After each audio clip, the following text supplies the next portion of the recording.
Jika aku dalam bahaya, ketujuh bersaudara ini akan menjadi ayah kandungmu. Ketua, lihat itu. Apa itu? Kelihatannya seperti seekor anjing jalanan. Bukan, itu seorang anak kecil. Lapor. Adik kecil, apa yang kau lakukan di sini? Area ini dilarang mendekat. Cepat pergi. Ayah. Ayahmu siapa? Dari kompi mana? Siapa namanya? Aku punya 7 ayah. Anak ini pasti sudah linglung karena kedinginan. Mana ada orang yang punya 7 ayah? Apa anak ini salah satu dari Hulua?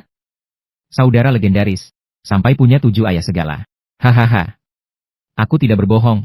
Aku benar-benar punya 7 ayah komandan. Aku mencari Lei Zhen, Kuo Yunlan, dan Huo Tian.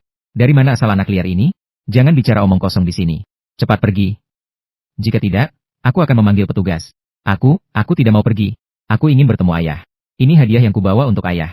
Jika ayah melihat hadiah ini, ayah pasti akan menginginkan Xiao Sui lagi. Sudah. Jangan berteriak lagi. Ambil dan makanlah ini. Setelah makan, segeralah pulang ke rumah.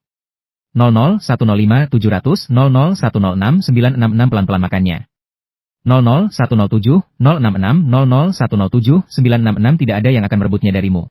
Nah, apa yang ada di dalam karung goni itu? Biar ku bantu periksa. Jangan sentuh.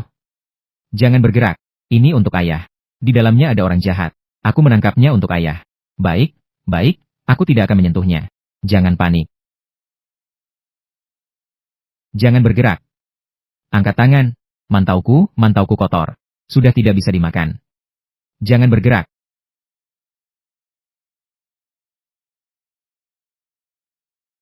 Siapa orang tak tahu aturan yang berani menerobos masuk?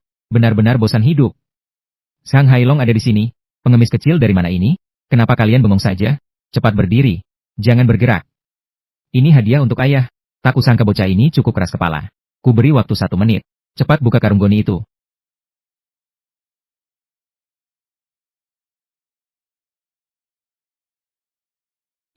Bukankah ini daubanan?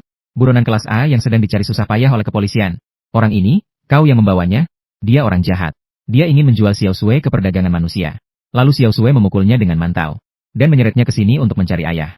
Katakan sejujurnya, siapa kau sebenarnya? Siapa yang mengirimmu ke sini? Aku mencari ayah. Aku punya 7 ayah komandan. Baiklah, kau punya 7 ayah. Lalu sebutkan siapa saja nama ayahmu?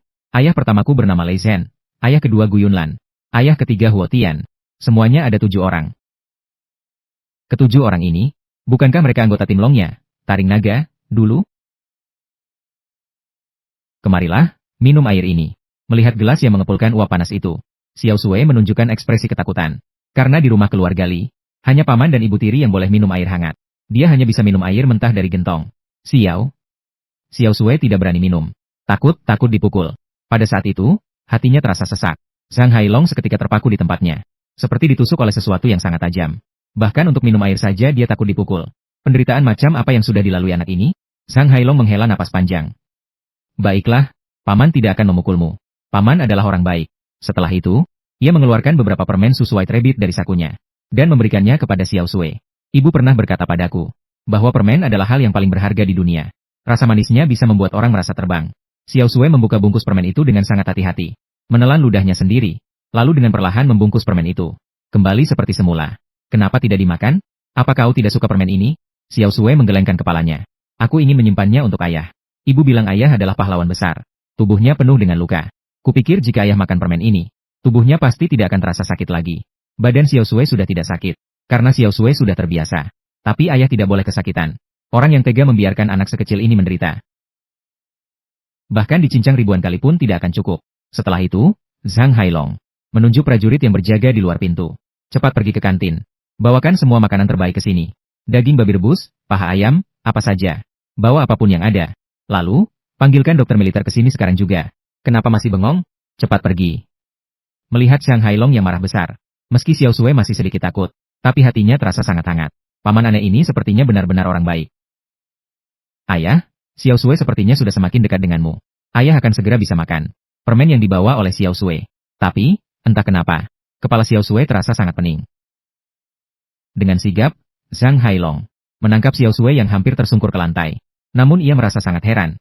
Kening Xiao Sui terasa sangat panas. Seperti memegang bongkahan bara api yang baru keluar dari tungku. Apa yang terjadi dengan anak ini? Mengapa keningnya sepanas ini? Paman, Kedepannya Xiao Sui akan makan lebih sedikit. Jangan pukul aku tidak akan lari lagi. Kedepannya aku akan patuh tinggal di kandang sapi. Tidak akan pernah lari lagi. Huo Tian. Kandang sapi. Huo Tian. Apa yang sebenarnya dialami anak berusia 6 tahun ini? Pada saat itu, seorang dokter militer tiba-tiba mendorong pintu dan masuk. Baru sekali melihat Xiao Sui, wajahnya langsung berubah drastis. Cepat baringkan dia. Setelah dokter itu memeriksa tubuh Xiao Sui dengan teliti, dia seketika tertegun. Dia hampir tidak percaya bahwa ini adalah tubuh seorang anak perempuan berusia 6 tahun. Karena di sekujur tubuh Xiao Sui, penuh dengan bekas luka memar kebiruan, luka terbuka yang sudah mengering, serta luka bakar kehitaman bekas sundutan rokok. Anak ini mengalami malnutrisi parah. 00151-366 00151-366 demam tinggi di atas 40 derajat, dan juga mengalami luka dalam. Peralatanku di sini tidak cukup. Dia harus segera dibawa ke rumah sakit pusat untuk pertolongan darurat. Zhang Hailong merasa sangat khawatir mendengarnya. Rumah sakit militer pusat berada di zona inti, tanpa tanda tangan atasan. Orang dengan identitas yang tidak jelas tidak akan bisa masuk. Detik berikutnya, Zhang Hailong mengeluarkan ponselnya. Dengan jari yang gemetar ia menghubungi sambungan khusus kantor Komandan Lei. Di seberang telepon, terdengar suara rendah Sekretaris Wang, asisten Komandan Lei. Zhang Hailong, apa kau sudah gila? Beraninya menelepon di jam seperti ini. Apa kau tidak tahu Komandan Lei sedang memimpin rapat militer tertinggi? Hari ini, beliau tidak akan menerima telepon dari siapapun. Kepala bagian, gawat. Anak itu mulai kejang-kejang. Sepertinya dia sudah tidak bisa bertahan lagi. Mendengar itu, Zhang Hailong segera mendekat ke sisi Xiao Sui. Saat ini, wajah kecil Xiao Sui membiru menahan sesak. Tubuhnya bergetar hebat seperti tersengat listrik. Namun, bahkan dalam kondisi yang sangat menyakitkan ini, satu tangan kecil Xiao Sui tetap mendekap erat saku bajunya. Karena di sana tersimpan permen yang ia sisihkan untuk ayahnya. Saat ini, Zhang Hailong terjebak dalam dilema yang luar biasa. Di satu sisi adalah urusan negara, rahasia militer yang sangat penting. Namun di sisi lain, ada nyawa kecil yang sedang sekarat. Kedua hal ini sangatlah penting. Hati Zhang Hailong bergumul dalam pilihan yang menyakitkan. Ayah tolong. 00, 11, 000, 00, 14, 100 suara rintihan lemah Xiao Sui bagaikan sebatang jarum.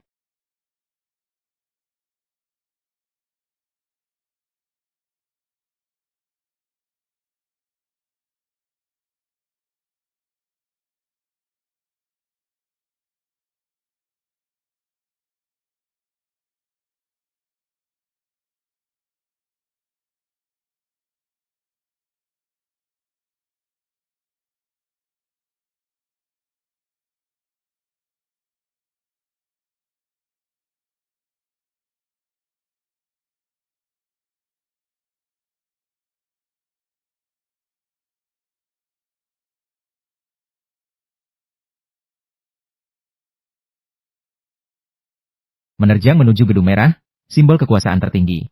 Saat ini, di dalam ruang rapat nomor 1 lantai teratas gedung merah, pria yang duduk di posisi utama sedang mengamuk. Inikah hasil laporan yang kalian berikan padaku? Pasukan biru hanya mengirim 1 kompi, tapi markas komando 1 divisi kalian malah luluh lantak. Jika ini perang sungguhan, kepala kalian sudah tergantung di tembok kota sejak tadi. Pria yang bicara itu adalah orang nomor 1 di distrik militer ibu kota, Lei Zhen. Para komandan divisi di bawahnya hanya bisa menunduk. Ingin rasanya menyembunyikan wajah mereka.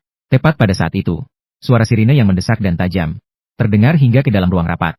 Lei Zhen kebetulan sedang mencari tempat untuk meluapkan amarahnya. Dan tak disangka ada orang yang mengantarkan diri. Aku ingin lihat, bajingan mana yang tidak punya mata itu. Di lobi bawah, keadaan sudah kacau balau. Zhang Hailong mendekap Xiao Sui, menerobos tangga seperti orang gila. Minggir. Kalian semua minggir. Berhenti. Zhang Hailong, apa kau sudah gila? Beri jalan. Aku ingin bertemu Komandan Lei. Ini urusan mendesak. Urusan hidup dan mati. Komandan sedang rapat, tidak ada yang boleh mengganggu. Ini perintah mati. Persetan dengan perintah mati. Apa kalian tahu anak ini siapa? Jika penyelamatannya terhambat, bukan cuma kalian, bahkan Lei Zhen pun takkan sanggup memikul tanggung jawabnya. Zhang Hailong tidak peduli lagi. Ia merja maju bagaikan banteng liar ke arah moncong senjata. Komandan pengawal secara refleks menarik pelatuk senjatanya. Tepat di saat kritis itu, dari arah atas tangga terdengar raungan kemarahan bagai guntur. Berisik sekali. Kalian pikir tempat ini pasar? Zhang Hailong, kau benar-benar hebat ya.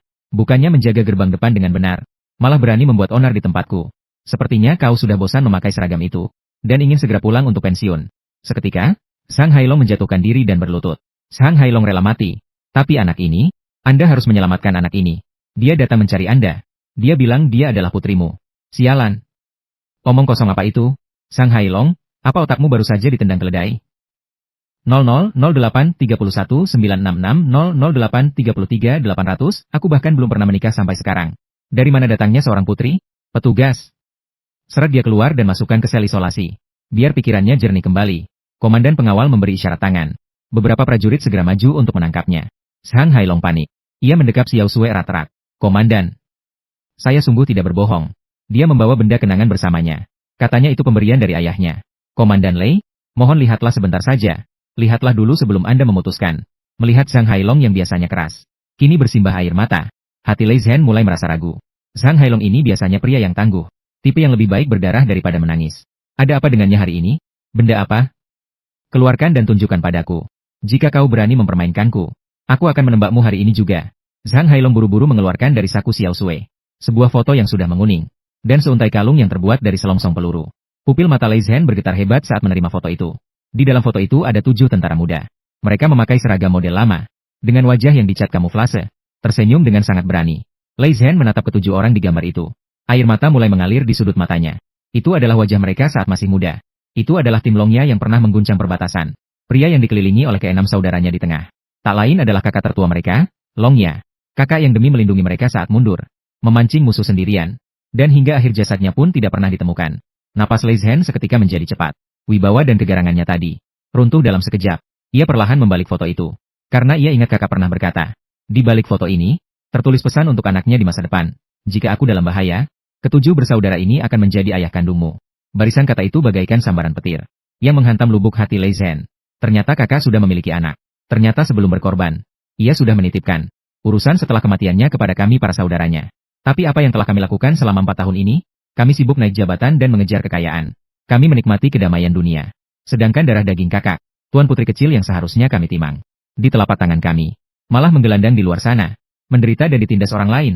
Lei Zhen mendongak dengan tajam, menatap anak kecil di pelukan Zhang Hailong itu. Garis wajah dan matanya benar-benar mirip dengan kakak. Ini sudah pasti anak kakak. Inilah akar dari tim Longya kami. Berikan anak ini padaku. Zhang Hailong segera menyerahkan Xiao Sui.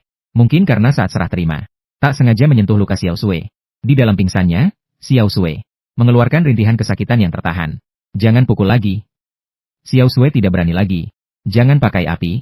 Jangan kurung di kandang sapi. Setiap patah kata, bagaikan pisau membara, yang mengiris-iris hati Lei Zhen. Mata Lei Zhen seketika memerah bagai darah.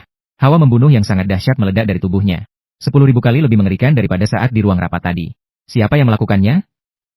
Bajingan mana yang berani melakukan ini? Jangan takut, ayah pertama ada di sini. Ayah pertama datang terlambat. Ini salah ayah pertama. Ayah pertama benar-benar berdosa. Xiao Sui seolah merasakan aura yang tidak asing itu. Aura yang sama seperti ayahnya yang ada di foto. Maka dengan susah payah ia membuka sedikit matanya. Melihat wajah Lei Zhen. Wajah yang telah ia lihat ribuan kali di dalam mimpinya. Ayah pertama, ini ayah pertama? Iya, ini ayah pertama. Ayah pertama di sini. Mulai sekarang, tidak akan ada lagi yang berani menindasmu. Xiao Sui perlahan merogoh saku bajunya, mengeluarkan sebuah permen susu kelinci putih. Dengan tangan yang gemetar, ia mengangkatnya, menyodorkan permen itu ke depan mulut Lei Zhen.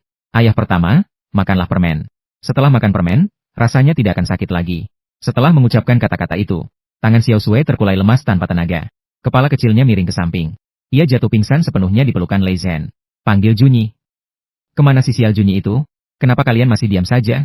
Cepat siapkan mobil ke rumah sakit pusat. Jika sesuatu terjadi pada Xiao Sui, hidup kalian semua tidak akan pernah tenang. Mobil melesat bagaikan anak panah yang lepas dari busurnya. Langsung menabrak portal gerbang gedung merah hingga hancur. Kepala staf saat itu juga menekan tombol darurat. Detik berikutnya, suara sirine pertahanan udara yang melengking meledak di seluruh langit distrik militer ibu kota. Suara pengumuman bergema, seluruh distrik militer siaga 1. Semua unit segera masuk ke posisi tempur. Seketika, seluruh distrik militer menjadi gempar. Semua tank dikerahkan, helikopter tempur membelah langit distrik militer. Arus baja bergerak masif, aura membunuh membumbung tinggi. Suasana mencekam. Di luar ruang UGD, Lei Zhen melakukan 6 panggilan telepon. Panggilan itu tertuju ke seluruh penjuru negeri. Hari itu, langit Tiongkok menjadi luar biasa sibuk. Pesawat khusus tanpa identitas membelah angkasa dari arah yang berbeda-beda. Tujuannya hanya satu. Rumah sakit pusat distrik militer ibu kota. Di layar radar otoritas penerbangan ibu kota, muncul 6 titik merah. Mereka melaju dengan kecepatan tinggi menuju pusat ibu kota. Petugas jaga yang melihat ini langsung ketakutan. Direktur, ada objek terbang tadi kenal masuk ke ruang udara. Mohon instruksi pencegatan. Direktur otoritas penerbangan melihat kode dari titik-titik merah tersebut, dan seketika ia basah kuyup oleh keringat dingin. Kau gila ya? Mereka semua adalah tokoh yang bisa mengguncang langit. Siapa yang berani mencegat? Berikan izin lewat sepenuhnya. Buka jalur hijau udara untuk mereka. Mau itu penerbangan sipil atau kargo. Semuanya harus mengalah pada 6 pesawat ini. Gadis kecil yang terbaring di ruang penyelamatan itu belum tahu bahwa karena dirinya, 7 tokoh militer tertinggi di Tiongkok sedang bergegas datang seperti orang gila demi dia. Ini adalah operasi militer kilat demi sebuah perlindungan. 7 pria berdiri di luar ruang UGD. Suasana menegang hingga ke titik beku. Ayah ketiga, Huo Tian. Aura membunuh di matanya sangat mengerikan. Siapa yang melakukannya? Lei Zhen menggertakkan gigi dan mendesiskan setiap kata. Seorang pria bernama Li Daqiang. Dan seorang wanita bernama Wang Guifen. Aku akan pergi memberi mereka perhitungan. Baru saja ia berbalik. Gu Yunlan memanggilnya. Berhenti. Pergi langsung ke sana terlalu mudah bagi mereka. Aku ingin mereka merasakan keputusasaan. Biar mereka tahu apa itu neraka yang sebenarnya. Tepat pada saat itu, pintu ruang penyelamatan mendadak terbuka. Lei Zhen menjadi orang pertama yang merjang maju. Bagaimana keadaan anak itu? Nyawanya berhasil diselamatkan, tapi ada banyak memar di jaringan lunak seluruh tubuhnya. Luka lama dan baru bertumpuk, mencakup hingga 95% tubuhnya. Ada 7 patah tulang lama di kaki bawah. Penyembuhannya sangat buruk. Beberapa tulang dipatahkan dengan sengaja, dan dipaksa sembuh sendiri tanpa perawatan. Ketujuh pria itu kini berwajah sangat muram. Tidak menyangka anak berusia 6 tahun sanggup melewati penderitaan seperti itu. Lalu, dari hasil analisis isi lambungnya, selain sedikit sisa tepung yang belum dicerna, ditemukan tanah liat guanyin dalam jumlah besar, akar rumput, serta serat daging mentah. Kalimat itu bagaikan bom yang meledak di koridor.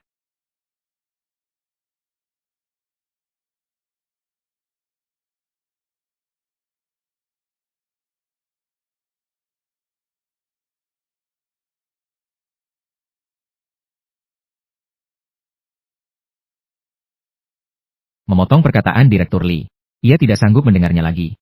Setiap kata bagaikan belati tajam, yang menusuk hatinya dalam-dalam. Seketika koridor itu tenggelam dalam keheningan yang menyesakan. Di dalam bangsal perawatan khusus, 7 ayah angkat mengelilingi tempat tidur. Mereka semua menahan napas, menatap Xiao Sui dengan wajah yang sangat serius.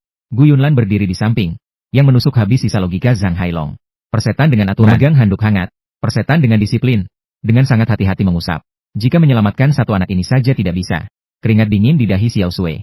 Sosok mungil di tempat tidur itu tiba-tiba bergerak. Untuk apa aku menjadi tentara? Melindungi siapa? Xiao Sui perlahan membuka matanya. Membela negara mana? Setelah itu, Zhang Hailong menggendong Xiao Sui dan berlari keluar. 0026676600 matanya terlihat redup dan cepat jalankan mobilnya. Mungkin karena belum sadar sepenuhnya. Kenapa kau masih bengong? Xiao Sui melihat 7 pria berbadan besar. 0028 tanpa berkedip. Seketika ia ketakutan. Kita mau kemana? Langsung bersembunyi di balik selimut. Itu adalah reaksi trauma yang mendalam. Jangan pukul Xiao Sui. Senyuman Lei Zhen seketika membeku. Nah, jangan takut. Aku adalah ayah pertama. Mulai sekarang tidak ada yang berani menindasmu lagi. Kita terobos ruang rapat itu. Kalaupun langit runtuh, anak lihat itu bisa membuat perut buncit dan sulit dibuang. Ayah pertama yang akan menahannya untukmu. Jika ada yang bisa menyebabkan kematian saja. Setelah mendengar kata-kata itu, ayah keempat tidak tahan lagi. Air mata Xiao Sui jatuh tak terkendali. Terjadi sesuatu. Ia menghantamkan aku yang akan tanggung jawab sendiri. Benarkah? 0036 apa ini kehidupan manusia? Xiao Sui menyeka hidungnya. Paling buruk aku menganggap anak ini apa? Yang paling parah adalah luka bakar di punggungnya. Ia mengulurkan tangan kecilnya yang 900 paling buruk aku akan diseret ke pengadilan militer. Dan dengan lembut memegang jari Lei Zhen. Kalau begitu, bolehkah Xiao Sui tidur sebentar lagi? Berdasarkan jika hari ini anak ini mati di tanganku. Xiao Sui sangat lelah. Itu berasal dari sultan untuk merokok. Lalu juga ada 0044 366 bahkan jadi harta pun aku tidak akan memaafkan diriku sendiri. Lei Zhen tiba-tiba meraung. 0044 366 0046 533 mobil jeep itu melesat dengan kecepatan yang mengerikan. 0046 46 533 0048 466 suara sirine memecah keheningan kompleks militer. 0048 48 533 0049 900 Zhang Hailong mendekap Xiao Sui dengan erat. 0049 49 900 0051 766 menggunakan dadanya yang bidang untuk menghangatkannya. 0051 51 766 0052 933 bertahanlah, nak. 0052 52 933 0054 566 jika ketujuh ayah komandanmu itu tidak peduli padamu. 0054 54 566 0055 500 biar aku yang peduli. 0055 55 500 0057 166 aku akan membawamu menemui si Xiao Sui tidak tahu apa artinya balas dendam. Tapi ia tahu selama berada di samping ayah pertama, tidak akan ada yang berani memukulnya. Lei Zhen melambaikan tangannya, menggendong Xiao Sui dan melangkah keluar dari bangsal. Di depan pintu rumah sakit, berderet mobil off-road hitam sudah terparkir rapi. Lei Zhen membawa Xiao Sui masuk ke dalam mobil komando yang berada di tengah. Mereka melaju menuju bandara militer di pinggiran ibu kota. Setibanya di bandara, pemandangan di depannya membuat Xiao Sui ternganga. Pesawat tempur bersenjata berjejer siap lepas landas. Di samping landasan pacu, dipenuhi oleh tank dan kendaraan pengangkut personel lapis baja. Ribuan paman berbaju kamuflase berdiri. Dengan sangat tegap, Xiao Sui menunjuk ke arah mereka dan bertanya dengan suara imut. Ayah pertama, apakah mereka semua prajuritmu? Lei Zhen tersenyum, mengusap kepala kecil Xiao Sui. Bukan hanya milik ayah, tapi juga milikmu. Kelak, jutaan pasukan dari 7 distrik militer ini akan menjadi pelindungmu. Siapapun yang berani menyentuh seujung jarimu, ayah akan tunjukkan pada mereka apa itu arus baja yang menghancurkan. Sementara itu, di luar desa Keluar Gali, sebuah proyek rekayasa yang belum pernah terjadi sebelumnya sedang berlangsung. Jalan di desa Keluar Gali terlalu sempit, tank dan kendaraan lapis baja tidak bisa masuk. Tapi itu bukan masalah. Saat ini, Gu Yunlan sedang berdiri di dataran tinggi, mengomandau resimen Zeni, untuk melebarkan jalan dengan teratur. Di saat yang sama, Li Daqiang yang sedang makan, tiba-tiba merasakan tanah mulai bergetar. Mangkuk sayur di meja makan terus bergoyang, disertai gemuruh raksasa dari baling-baling helikopter yang sangat kencang. Melihat hal itu, Li Daqiang segera lari keluar untuk memeriksa. Ia melihat di langit di atas kepalanya. Belasan helikopter tempur hitam sedang melayang. Baling-baling besarnya berputar liar, menerbangkan salju dan debu ke angkasa. Tepat pada saat itu, dari helikopter yang berada paling tengah, terdengar suara dingin dari pengeras suara. Li Daqiang. Wang Guifan, hari kematian kalian telah tiba. Kedua kaki Li Daqiang langsung lemas. Ia jatuh berlutut di atas salju dengan bunyi gedebuk. Ia tahu bahwa kali ini langit benar-benar runtuh baginya. Helikopter perlahan turun. Lei Zhen menggendong Xiao Sui dan melangkah turun perlahan dari pesawat. Ketika Li Daqiang melihat dengan jelas anak yang berada di pelukan Lei Zhen, bola matanya hampir melompat keluar. Xiao Sui menunjuk Li Daqiang dan berkata dengan suara gemetar, "Ayah pertama, dia orangnya. Dialah yang mematahkan kakiku. Dia juga yang ingin menjualku pada orang jahat." Xiao Sui lalu menunjuk ke arah Wang Guifan. Lalu dia menyundutku dengan rokok, tidak memberiku makan, dan menyuruhku tidur di kandang sapi. Saat itu, Huo Tian melangkah maju. Ia memberikan tongkat yang terbuat dari paduan aluminium kepada Xiao Sui. "Pegang ini, Xiao Sui. Ayah sudah bilang, siapapun yang pernah menindasmu, balaslah dengan tanganmu sendiri." Xiao Sui menatap Li Daqiang. Saat ini, Li Daqiang berlutut di depannya sambil gemetar hebat. Xiao Sui menggigit bibirnya. Mengingat malam yang dingin di kandang sapi. Mengingat tatapan pilu ibunya sebelum meninggal. Aliran panas mengalir dari tubuh kecilnya. Itu adalah keberanian, sekaligus api pembalasan dendam. Detik berikutnya, Xiao Sui mengangkat tongkat di tangannya. "Orang jahat. Pukul orang jahat. 1 kali, 2 kali, 3 kali." Xiao Sui mengayunkan tongkat itu tanpa lelah. Sampai akhirnya lelah dan melemparkan tongkat itu. Lalu menghambur ke pelukan Lei Zhen. Ayah pertama, tangan Xiao Sui sakit. "Tidak apa-apa. Jika sudah lelah, berhenti saja. Sisanya serahkan pada ayah." Lei Zhen menatap Li Daqiang dan Wang Guifan. Tatapannya sedingin es yang menusuk tulang. "Aku ingin melihat seberapa banyak uang, darah dan keringat milik kakakku yang terkubur di bawah sini." Li Daqiang melihat rumah dan hartanya hasil korupsi. Seketika berubah menjadi reruntuhan. Matanya terbelalak. Lalu ia pingsan sepenuhnya. "Geledah. Balikan tanah ini sampai ke akarnya. Aku tidak percaya, bajingan ini bisa menyembunyikan uang pensiun kakakku sampai ke langit." Sesuai perintah Lei Zhen, puluhan pasukan khusus bersenjata lengkap segera merangsek masuk ke dalam reruntuhan. Mereka membawa sekop Zeni dan detektor logam. Bergerak lincah bagaikan sekawanan macan tutul. Fokus cari di sudut tembok dan di bawah tungku. Orang serakah macam ini paling suka menyimpan uang di sudut yang gelap. Xiao Sui tiba-tiba bergerak sedikit. Ia mengulurkan tangan kecilnya, menunjuk ke sebuah sudut di sisi barat halaman. Di sana asalnya adalah sebuah kandang babi. Sekarang, sudah tertimbun setengahnya oleh batu bata yang runtuh. Ayah pertama di sana. Itu adalah tempat tidur Xiao Sui dulu. Hati Lei Zhen mendadak terasa diremas. Begitu sakit sampai ia hampir tidak bisa bernapas. Kandang babi? Apakah itu tempat yang layak untuk manusia? Itu adalah tempat tidur untuk hewan. Permata hati kakaknya. Ternyata tidur di kandang babi selama 6 tahun. Dengan mata memerah, Lei Zhen menggendong Xiao Sui dan melangkah lebar ke sana. "Kemari semua." Beberapa pasukan khusus segera berkumpul. Dengan sangat hati-hati membersihkan tumpukan batu bata dan kayu lapuk di atasnya. Setelah puing-puing dibersihkan, terlihat sebidang tanah yang mengeluarkan bau busuk. Di sana ada setumpuk jerami busuk, dan di sampingnya ada mangkuk anjing yang kotor, berisi sisa air keruh yang sudah membeku menjadi es. Gu Yunlan melangkah mendekat, melirik mangkuk anjing tersebut, perutnya terasa mual luar biasa. Seketika ia berbalik, dan menendang keras reruntuhan di sampingnya. Bajingan-bajingan ini, mati 10.000 kali pun tidak akan cukup. Tepat pada saat itu, detektor logam di tangan seorang prajurit tiba-tiba mengeluarkan bunyi bip yang cepat. "Lapor komandan, ada sesuatu di bawah sini. Gali. Cepat gali. Aku ingin lihat apa yang sebenarnya disembunyikan di bawah sana." Beberapa sekop Zeni diayunkan bersamaan. Tanah yang keras dicungkil sedikit demi sedikit. Setelah menggali sekitar setengah meter, sekop membentur benda keras dan mengeluarkan bunyi denting yang nyaring. Prajurit melepaskan sekop dan mulai menggali dengan tangan. Tak lama kemudian, sebuah guci yang terbungkus berlapis-lapis kain berminyak ditarik keluar. Guci ini asalnya digunakan untuk merendam acar. Tutupnya bahkan disegel rapat dengan lilin. Menatap guci ini, tangan Lei Zhen ternyata sedikit gemetar. "Buka. Cepat buka." Huo Tian melangkah maju, mencabut pisau militer dan menyayat segelnya dengan hati-hati. Lilin penyegel dan kertas minyak dibuka. Aroma apek yang bercampur dengan bau lama tercium keluar.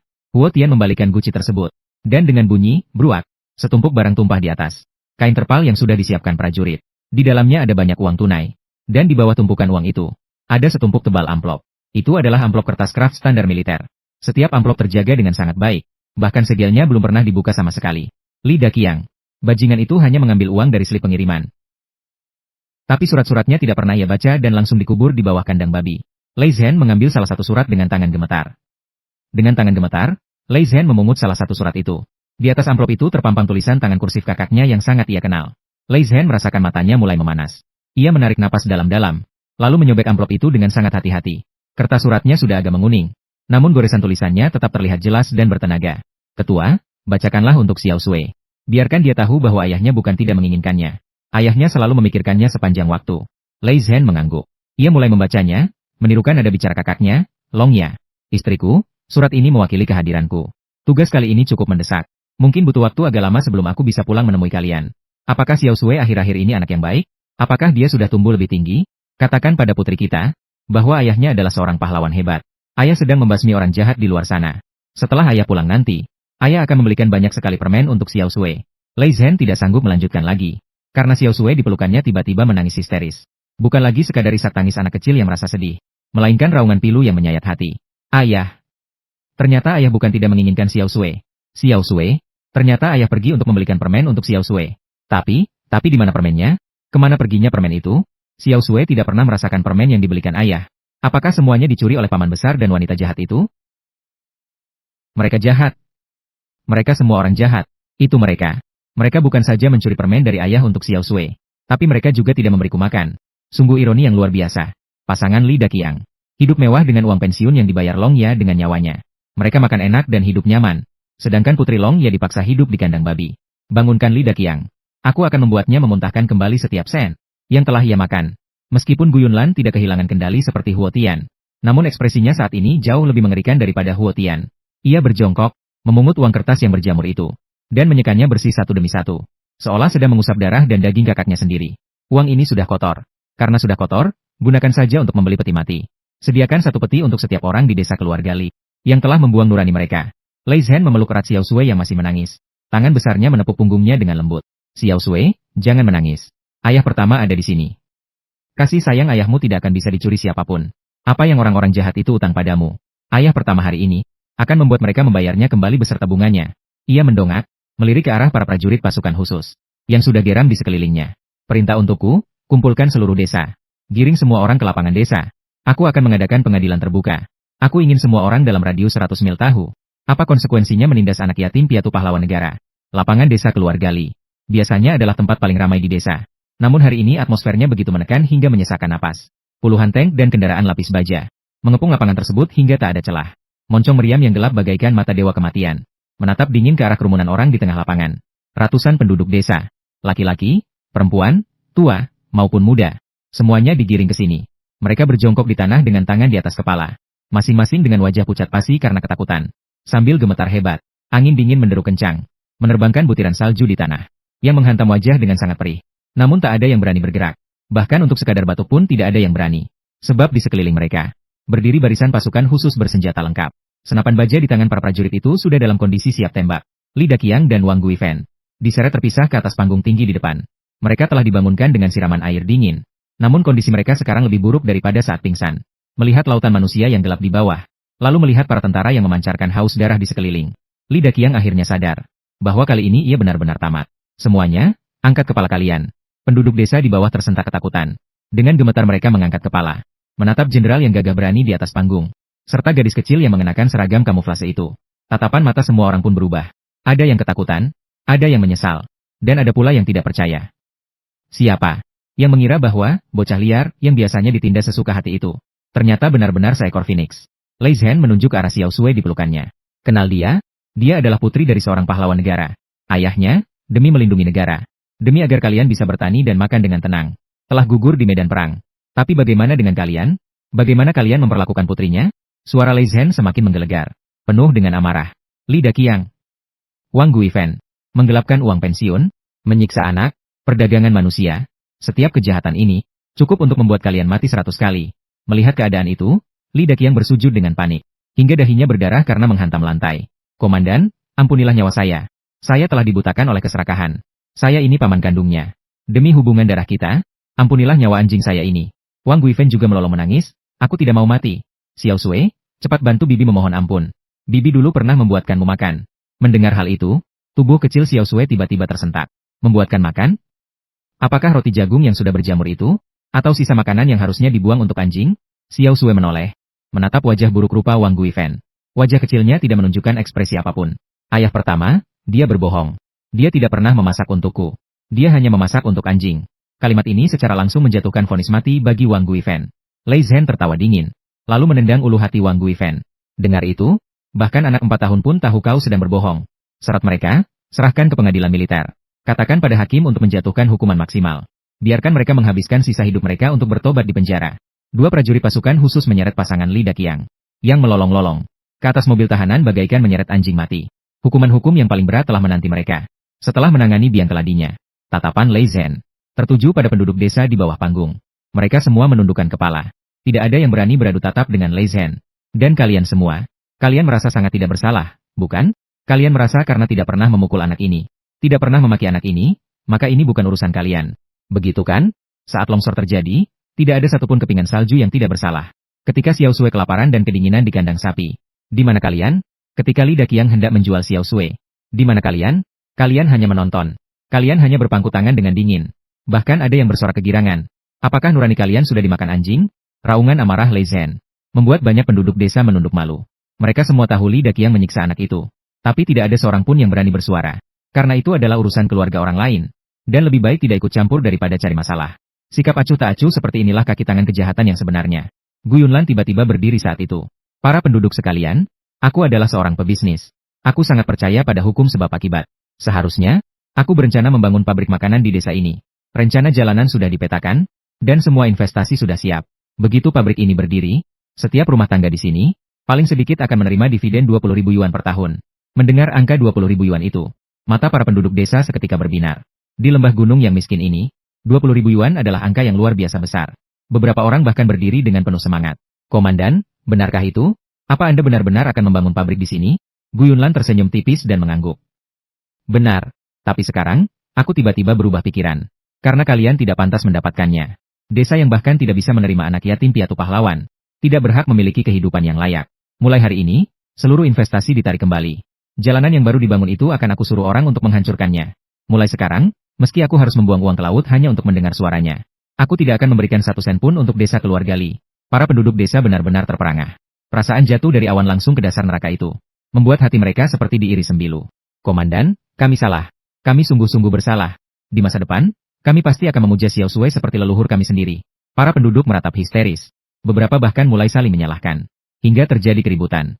Melihat kekacauan ini, rasa jijik di mata Gu Yunlan semakin mendalam. Sudah terlambat. Tidak ada obat penyesalan di dunia ini. Inilah harga dari sikap dingin kalian. Kedepannya, tinggallah kalian di lembah miskin ini. Mendekap kekosongan nurani kalian selamanya. Setelah berkata demikian, Gu Yunlan berbalik. Tidak sudi menoleh lagi kepada mereka. Xiao Sui melihat orang-orang yang meratapi pilu di bawah panggung. Tangan kecilnya mencengkeram erat pakaian Lei Zhen. Ayah pertama, ayo kita pergi.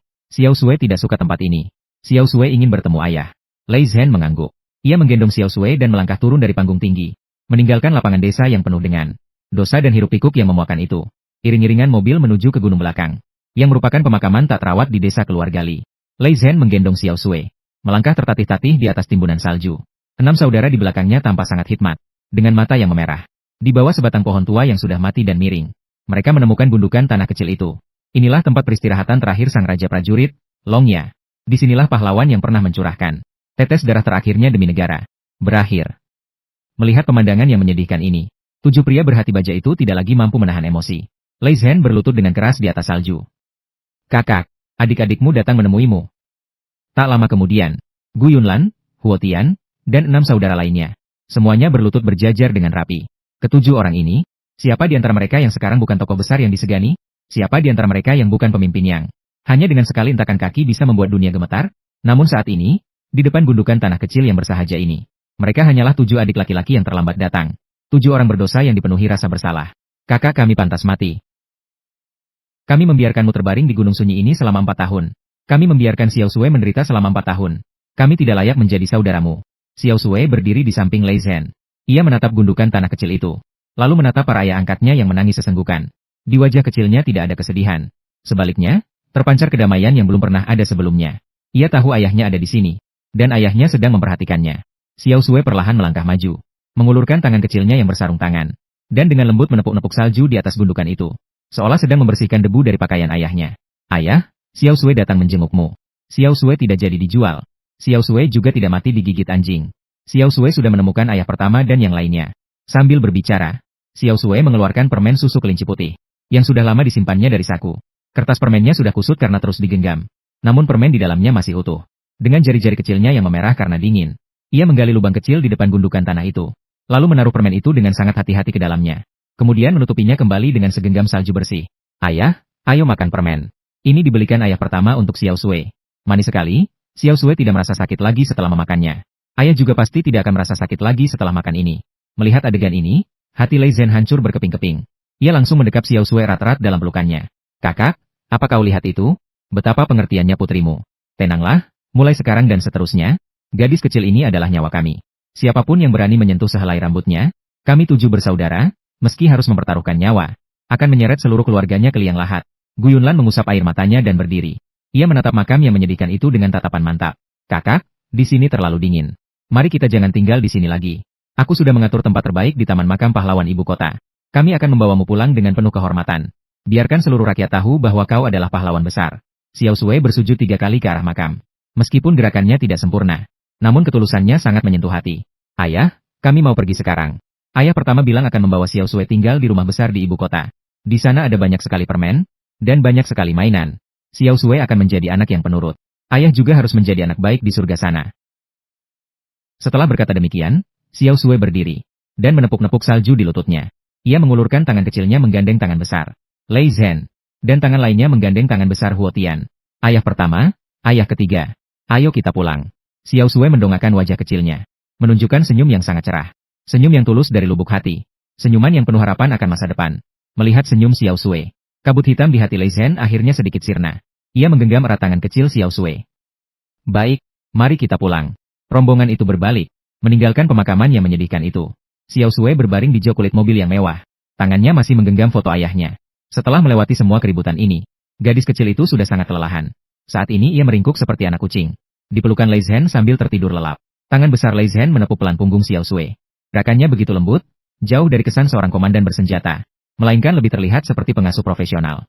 Namun suasana di dalam mobil sedikit menegang, karena ketujuh ayah ini tengah berdebat sengit demi satu masalah serius. Hingga wajah mereka memerah. Xiao Sui harus tinggal bersamaku. Aku yang tertua, lagi pula aku pemimpin utama di distrik militer ibu kota. Tinggal di kompleks kediamanku adalah yang paling aman. Ditambah lagi, aku adalah ayah pertama. Peranku sudah seperti ayahnya sendiri. Wajar jika aku yang membesarkan anak ini. Kakak, di kompleksmu itu isinya cuma tentara dan senjata. Bahkan sosok wanita pun jarang terlihat. Jika Xiao Sui ikut denganmu, apa kau mau dia mendengar trompet bangun pagi setiap hari? Lebih baik dia ikut denganku ke markas pasukan khusus saja. Di sana suasananya tenang. Jangan berdebat lagi, aku sudah mengatur semuanya. Tak lama kemudian, iring-iringan mobil memasuki gerbang besar. Mereka berkendara menyusuri jalan aspal yang lebar selama 5 menit penuh. Sebelum akhirnya bangunan utama terlihat. Itu adalah sebuah kastel khas gaya Eropa. Dengan puncak menara yang runcing. Dan dinding berwarna putih. Namun yang paling luar biasa adalah, Guyunlan menyuruh orang mengecat dinding luar kastel tersebut menjadi warna merah muda. Sialan, adik kedua. Kau benar-benar memindahkan Disneyland ke sini? Guyunlan menggelengkan kepala dengan tenang. Disneyland terlalu berisik, dan terlalu banyak orang asing. Ini adalah tempat yang aku suruh orang ubah dalam semalam. Persis seperti gambaran di buku dongeng. Awalnya ini rumah yang aku siapkan untuk masa tuaku. Tapi sekarang milik Xiao Sui. Lei Zhen menggendong Xiao Sui turun dari mobil. Xiao Sui terbangun karena embusan angin dingin. Ia mengucek matanya yang masih mengantuk. Dan dengan bingung menatap bangunan raksasa di hadapannya. Di mana ini? Apakah ini istana di atas langit? Ayah pertama, apa kita akan tinggal di sini? Benar, ini rumah kita. Mulai sekarang kau tinggal di sini. Xiao Sui suka? Ini adalah hadiah dari ayah kedua untukmu. Xiao Sui menatap Guyunlan, lalu menatap kastel raksasa itu kembali. Wajah kecilnya tiba-tiba tertunduk lesu. Rasa rendah diri dan ketakutan yang mendarah daging muncul kembali. Ia menunduk melihat sepatu bot militernya yang mungil, lalu melihat ke lantai marmer yang bersih mengilat seperti cermin. Ayah kedua, rumah ini terlalu bersih. Tubuh Xiao Sui kotor. Xiao Sui akan mengotori lantainya. Lagi pula rumah sebesar ini pasti sangat mahal, kan? Xiao Sui tidak punya uang, tidak sang membayar. Paman bilang tinggal di rumah besar butuh uang yang sangat banyak. Lebih baik Xiao Sui tidur di kandang sapi saja. Asalkan kandang sapinya tidak bocor, tidak apa-apa. Kata-kata itu diucapkan dengan sangat berhati-hati. Begitu rendah hingga seolah menyatu dengan debu. Kata-kata itu seperti belati tajam, yang menusuk tepat ke ulu hati semua orang yang ada di sana. Lei Zhen merasa napasnya seolah terhenti. Ia mengatupkan rahangnya kuat-kuat, matanya seketika memerah. Gu Yunlan menarik napas dalam-dalam, berusaha keras menekan rasa perih di hatinya. Ia mengulurkan tangan dan mengusap lembut kepala kecil Xiao Sui. Gadis bodoh, bicara apa kau ini? Rumah ini tidak mahal, sama sekali tidak mahal. Lagi pula, ini memang dibangun untukmu. Kaulah pemilik tempat ini. Meski kau berguling-guling atau menggambar di lantai, bahkan jika kau menghancurkannya pun tidak masalah. Karena ini adalah rumahmu sendiri. Di rumah sendiri, kau bebas melakukan apapun yang kau mau. Benarkah? Apa benar Xiao Sui tidak perlu tidur di kandang sapi?